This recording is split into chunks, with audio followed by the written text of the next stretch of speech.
Okay, this is gonna be a short one, you guys. Yeah, I always say that, and it always becomes like 30 minutes long, but my sweethearts are in the car asleep. I managed to get all the groceries I needed.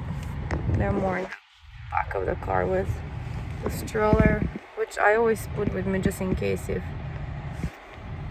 if the babies are awake and I have to take them with me. And I have to drive with glasses, by the way, all the time. Not that I enjoy, but if you take a picture with glasses on your driving license, you're required to have the glasses with you on.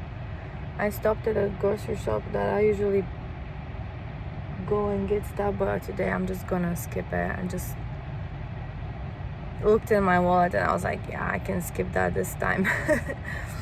I got a cold, just like my biggest guy that had sleepover and his nose was running like river. Like, catching a cold nowadays is very easily because at the end of March was really hot, and then at the beginning of April started becoming really chilly in the mornings and the evenings, and I got rid of the heater, but now I'm using the AC in the mornings and at night when I bathe the babies. And yeah, it's just not fun at all. Like running nose and sore throat and hard to swallow at night, and it's just, it's like not a really good feeling. And then wake up every 2 hours because the babies. Last night at 2:00 a.m. they were both soaking wet. Even though I changed their diapers because they drank a lot of this drink that we give usually to the kids who run a cold or a fever. I don't think it's the COVID because if it's the COVID, it's really bad, and it's not the COVID. However, we do have more raising numbers in our area because it's getting warmer and people are traveling more and not being cautious. And I do feel bad for the eating places and restaurants and those like in the industry of food, because people hesitate to go there, but that's the places where you get your masks off to eat your food, and therefore that's where the virus can enter your nose and your mouth and your eyes, and you just can't help it. But however, we don't go to those places, and when I go to supermarkets, I try to go just me, and I sanitize thoroughly. But it's just a cold and it's gonna go away, but it's just not a good feeling, especially when you have to wake up every 2 hours and not enough sleep, and not feeling well, and lack of rest. It just doesn't help to recover faster. And so feeling a little bit down on the downside. I feel on the downside for a long time now. We try to put the happy face for the babies so that they can grow up happy and careless and more cheerful little people than seeing mommy constantly, worried or sad, or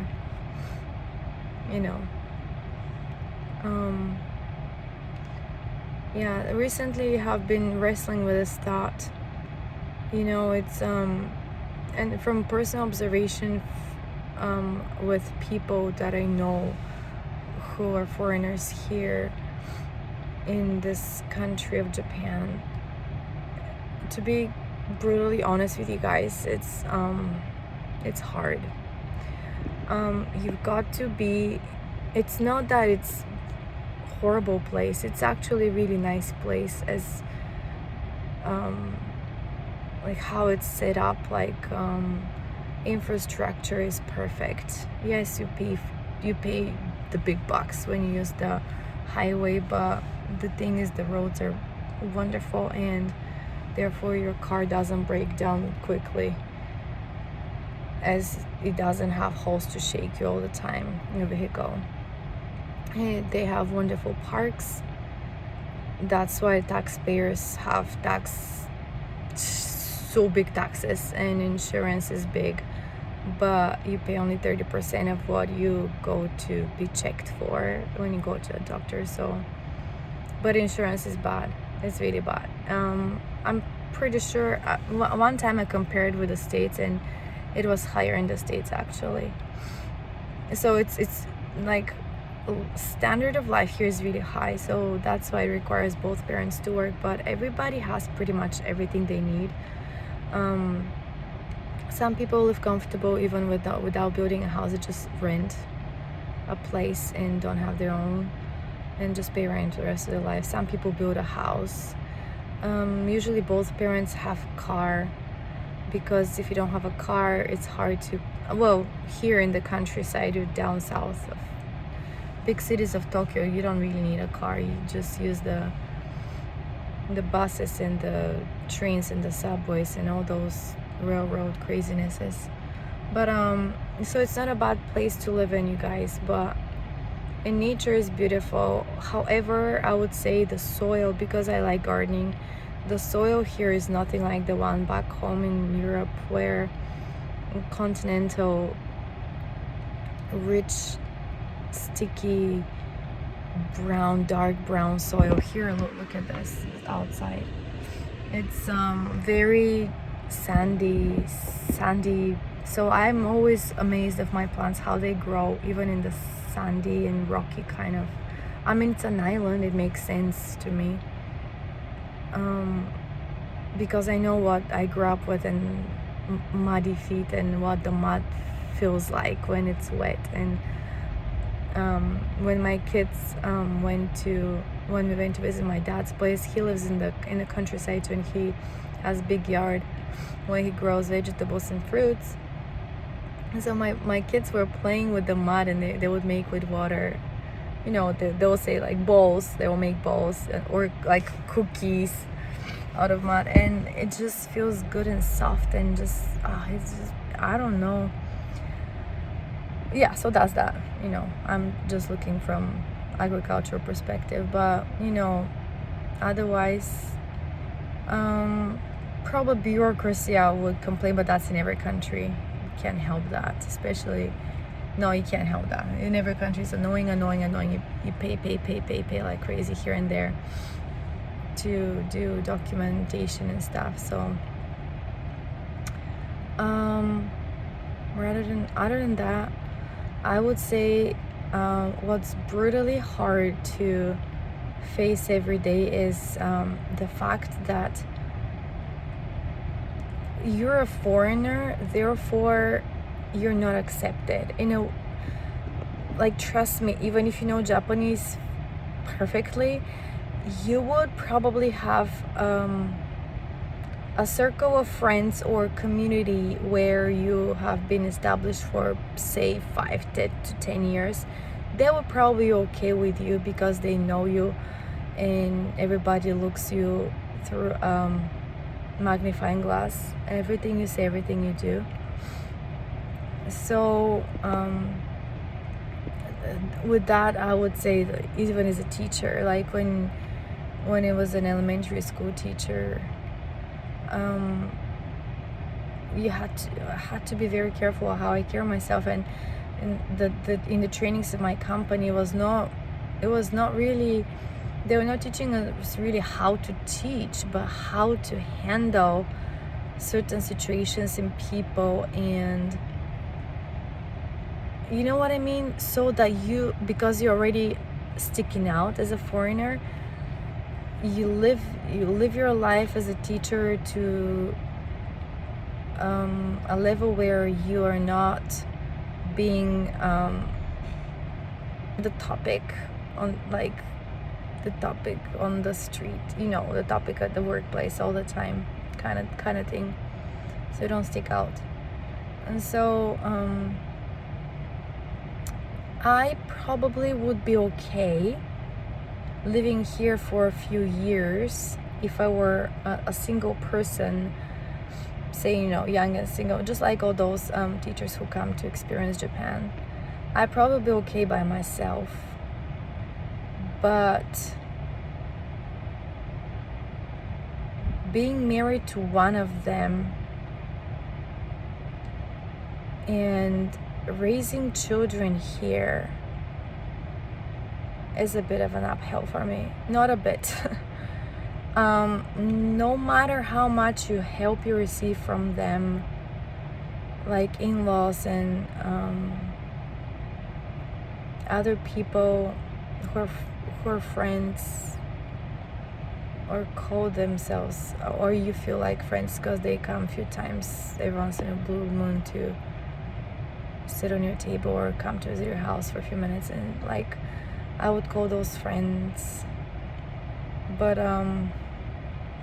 no matter how much help you get, when you are a mom, I mean, to me, raising 5 kids alone, no matter where you are, even if in the comfort of your own country and language and home, it will be really hard, right? That's laundry, that's meals, that's school supplies, that's quality time with the kids, that's time consuming and your life consuming, really. That alone is hard. My twins are just a real blessing. I couldn't complain at all about them. They actually are great. Yeah, they're getting into the curious age where they touch absolutely everything, and I start raising my voice saying no to this and that. But because they're my last kids, and I've had experiences from before, I actually sit down and leave everything to explain to them why I say no. And now they don't really understand much, but I show them. For example, this morning, my little girl, she didn't do it on purpose, but she hurt her brother by closing a drawer that she opened very close to his eye, kind of like ran under his eye, kind of like a little bit. Hello, beautiful. And she's up to like, mommy, be quiet, don't tell them that. But so she did that, and he kind of like he started crying, of course, and I saw the line. It thank goodness it was not like, oh gosh. Anyway, so I pretty much yelled at her. I was like, you can't do that, this is not okay. And he was like, and then she started getting the face of crying. Now if you just let that go, she will feel like resentment towards her brother and eventually towards the mother, right? If you just keep doing that all the time, every day, that's what happens. But so I just dropped everything. What was I doing? Like sink stuff. I was at the sink, and I dropped everything and grabbed one of her toys. It was a big bunny, like Peter Rabbit, I think. My sister sent it to me with, like, I think it's Peter Rabbit because it has the blue jacket of the dad, which never stays on the toy anyway, so the jacket is always somewhere else. But so we got the rabbit, and I opened a few times that drawer, intentionally catching the face of the rabbit, and then saying ouchie, ouchie, and rubbing the rabbit's face because he hurts. So I showed her like 3 different times with the opening and with the closing of the drawer how it's hard, how you have to be careful around people around you. And then I sat her down and I gave her a hug. You know, if I had the time to do all that stuff with my first 3 kids, they probably will be much better people how they treat each other right now. But you know, beating myself for things that I should have done earlier better, it doesn't help anything. They're great boys, and you know, everybody has good days and bad days, and so my goal is to make sure they remember that treating a person right is the most important thing.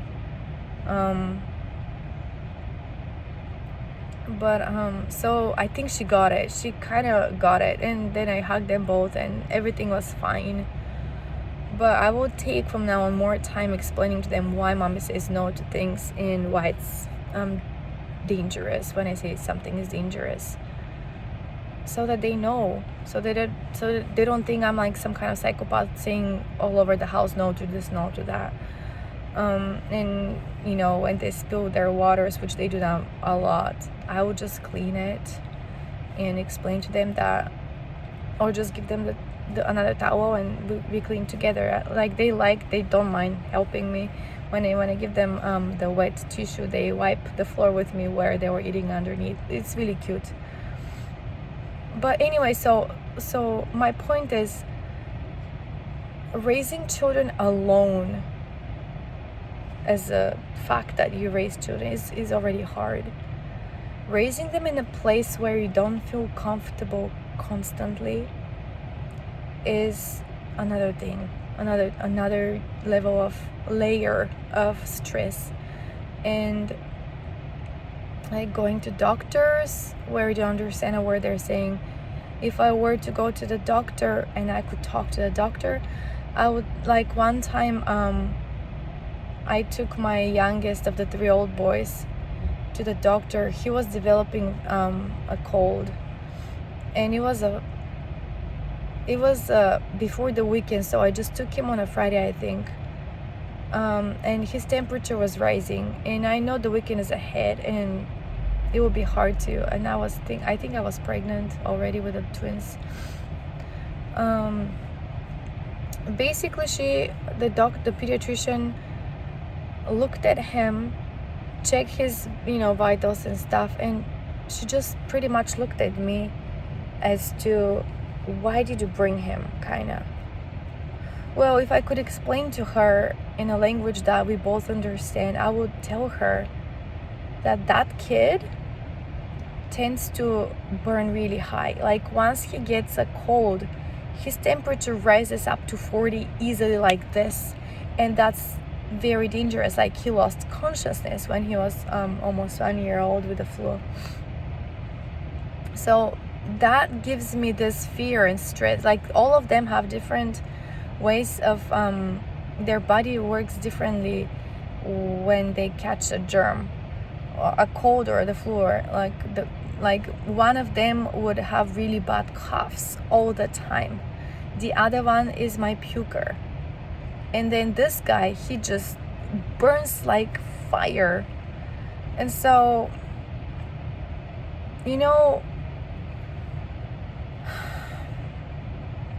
if I could tell her that, she would probably understand or make sense of it. Maybe when I went out with the boys, she thought I'm kind of like, I don't know, some weirdo that, I don't know, wants to spend some time driving to the hospital because has nothing else to do all day with the kid. I don't know what she was thinking about this foreign weirdo, but to me, I just left with a heavy heart, It was not a good feeling. And so ever since then, she keeps being the same person. And ever since then, like even when we go with the twins for their shots and I see her, I just feel this resentment, and I can't help it. Like I know she's a professional and she is a doctor. I trust her with my babies to apply their shots, but I can't help it. And that's not just it. The fact that my oldest kid now communicates or wants to communicate more with his friends, but they're not the age to have phones yet, and he uses my phone to reach 2 of his friends. I have the parents like it's a sort of messenger thing.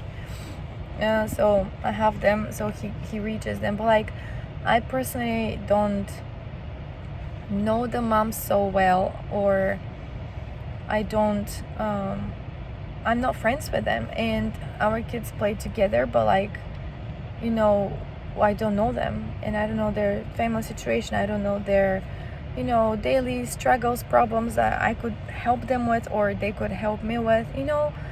It's important to have friends when you raise kids, because your friends could just be a breath of fresh air, or exchanging information that would inspire you to try a new meal, or a new routine in the house, and things like that. Not just me constantly looking on the internet and what people do and read articles about people raising kids, and because everything that I read will be applying for the Western world, not here. And here's a completely different story, you guys. How they raise their kids and what they teach them and how they teach them is just completely different. They're kids and they have their wants and wishes, but in a very passive way. It's like you would ask the kids, as a teacher, I would ask the kids what they want for Christmas, and it will be like, first of all, they'll be like, what is this thing, Christmas, right? Christmas is not, people don't really look at it for, oh yeah, Santa's coming to give me a present. It's not many people do. No, actually, I've had kids raising their heads, how many of them have a Christmas tree at home, and trust me, at least half of the class doesn't raise their hands, and those who do, they just show me with the gestures how it's like a small kind of like plastic tree. Ours is plastic too, but it's big, and it's not mine actually. It's from the in-laws. They gave it to us a long time ago, and we never really got our own. I don't know why we never even got our own tree. I don't know why. I should have. Anyways, and that one is getting old, and anyways, it's falling apart. Like the green parts are falling apart every year more and more, but it's still there. Yeah, so raising kids here is, I don't have friends here around here who can be my strength, a different point of view. Like when the sleepover of my boy was finished, and I sent some of the pictures of his best friend's mom. I have her on the messenger, so we communicate. I type to her in English, and then she always responds in English too, and she's really nice.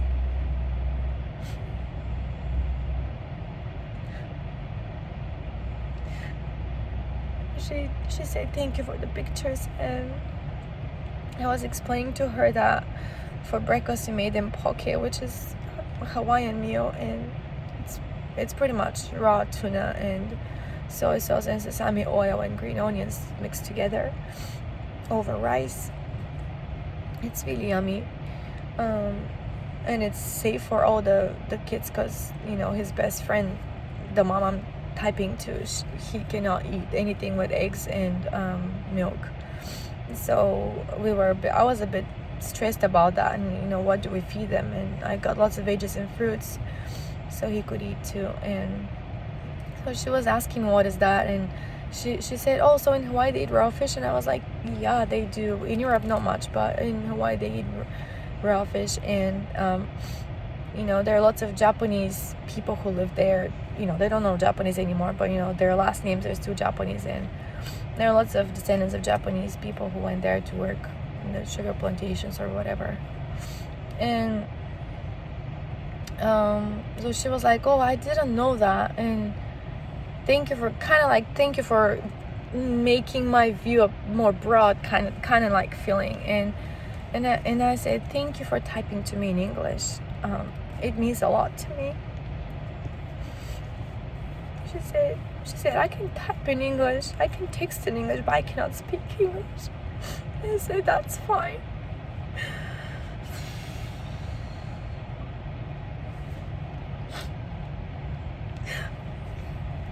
But you know how it made me feel so good talking to her on the phone, texting to her. It felt so good to get some information through with one of the moms of my boy.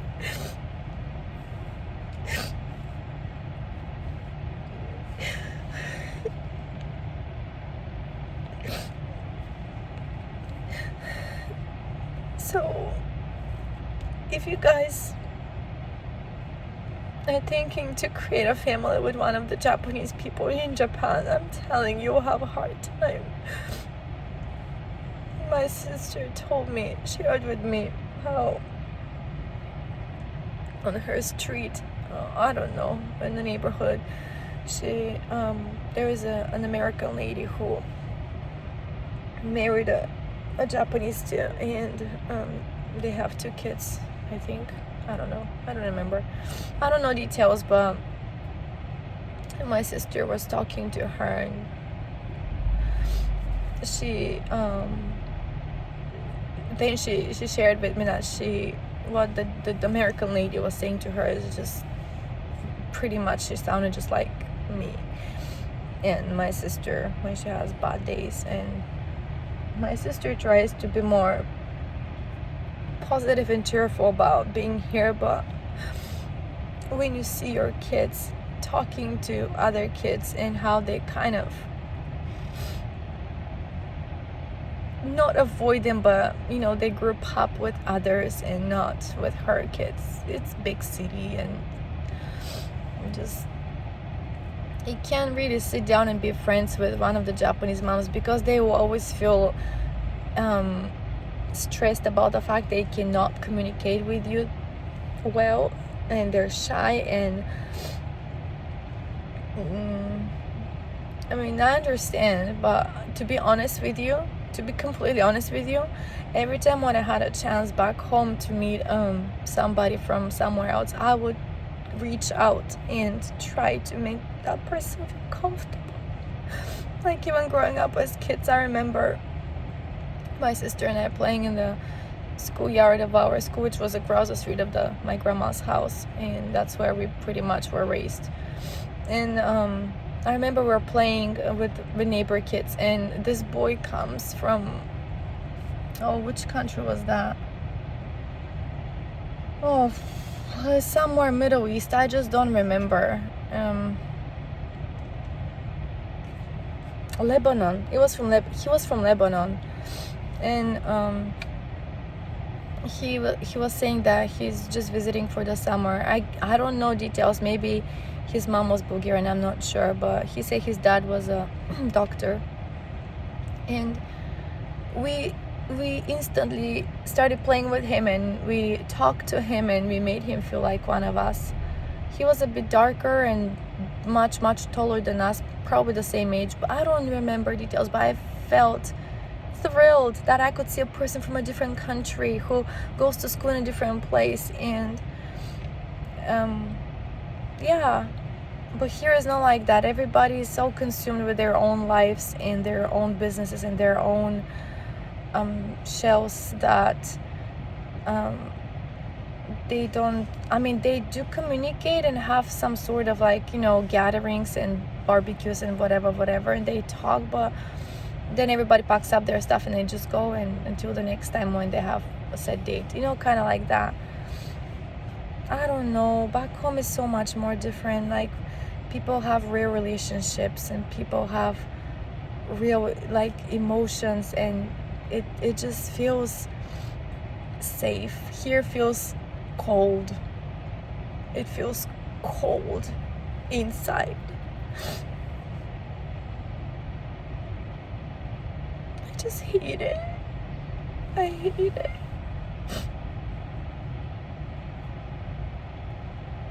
And my kids are becoming like that.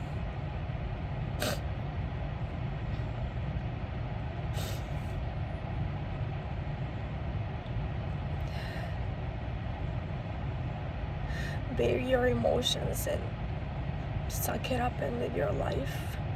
Survive every day. Just exist.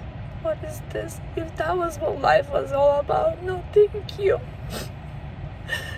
I agreed when I married a foreigner, a person not from my country. I agreed to follow. I agreed to the point where, I knew in my mind that, we'll be building a family. I knew that I'll be going to the deep waters. That's how I would say it perfectly to make sense. But I did not agree to the fact and I'll be raising my kids in a foreign place for me, in a complete comfort and home for him. That was not part of the deal, and I did not agree to that, and God knows that. So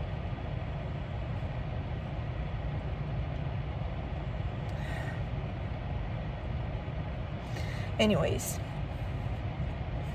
you know how they're in the States now, there is this going on thing about, I mean, you know, black people, Black Lives Matter, and people bullying black people, and now they're after the Asian people,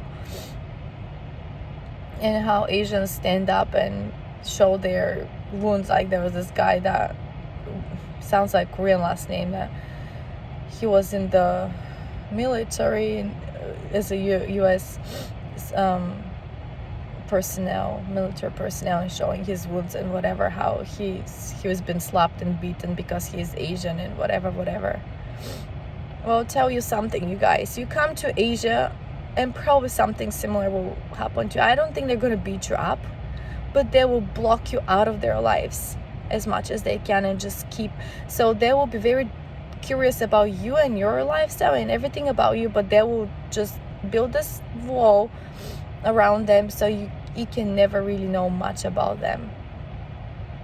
To me that's another way of, yeah, they're not gonna bruise you and beat you up because you're Caucasian, but there are other ways of making a person feeling miserable, you know what I mean? Unless there are Japanese people who've been out in the world and their point of view has brought, and they know, they understand more, so they're more acceptable to others. But still, like, coming back to here and living here, yeah, it's just, it is what it is. Yeah, again, 32 minutes, sorry guys. I'm gonna go now because my baby girl is up and probably I have to feed them lunch. So that'll be for today, and I'll talk to you later. Bye.